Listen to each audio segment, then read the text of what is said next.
Rising stars Asia cup final. Bangladesh 96 রানে 9 wicket. Match প্রায় শেষ, তখন 10 নম্বরে ব্যাট করতে নামলেন সাকলাইন। 12 বলে করলেন 16 রান। ম্যাচ চলে যায় সুপার ওভারে। সেই ম্যাচেই অনেকেই প্রথম বুঝলো এই ছেলেটা শুধু ঘরোয়া তারকা না, এই ছেলেটার ভেতরে আছে বিশেষ কিছু। তার ক্যারিয়ারের টার্নিং পয়েন্ট আসে NCL T20-তে। সেখানে পারফর্ম করে নজর কাড়েন নির্বাচকদের। এরপর সুযোগ আসে বাংলাদেশ প্রিমিয়ার লিগ BPL-এ। প্রথমবার BPL-এ দল পান 44 লাখ টাকায় রাজশাহী ওয়ারিয়র্সে। সাকলাইন তখন বলেছিলেন, আল্লাহর কাছে লাখ কোটি শুকরিয়া, এই সুযোগটাই আমার জীবনের সবচেয়ে বড় পাওয়া। এরপর আসে অদম্য T20 কাপ। দুরন্ত একাদশের হয়ে সাকলাইন 4 ওভারে 23 রান দিয়ে নিলেন 3 উইকেট। ব্যাট হাতে করলেন 9 বলে 18 রান।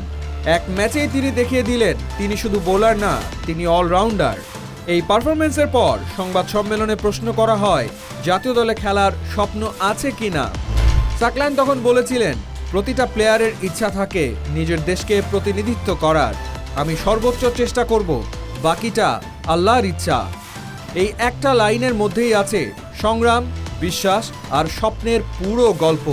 তিনি জানেন ভালো খেলা খারাপ খেলা তার হাতে না, কিন্তু চেষ্টা করা তার হাতেই আছে।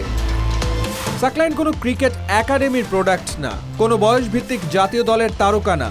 তার ক্রিকেট শুরু হয়েছে কলেজ লাইফে, ইন্টার ফার্স্ট ইয়ারে। Tape tennis, 3rd division, 2nd division, 1st division, premier league. প্রায় 7-8 বছর লড়াই করে তিনি এসছেন এই জায়গায়। অনেকে ভাবে ও তো টেপ টেনিসের খেলোয়াড়, কিন্তু বাস্তবতা হলো সাকলাইন টেপ টেনিস থেকে পালিয়ে নয়, ঘরোয়া ক্রিকেট বেয়ে উঠে এসছেন। সাকলাইনের সেলিব্রেশন দেখলে অনেকেই বলে এটা তো রোনালদোর মতো।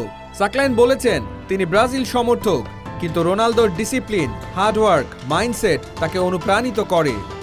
মানে সে শুধু খেলতে চায় না, সে নিজেকে গড়তে চায়। হয়তো খুব শিগগিরই আমরা শুনবো বাংলাদেশ দলে নতুন অলরাউন্ডার আব্দুল গাফফার সাকলাইন।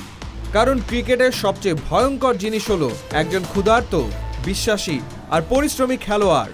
আর সাকলাইন এই তিনটাই একসাথে।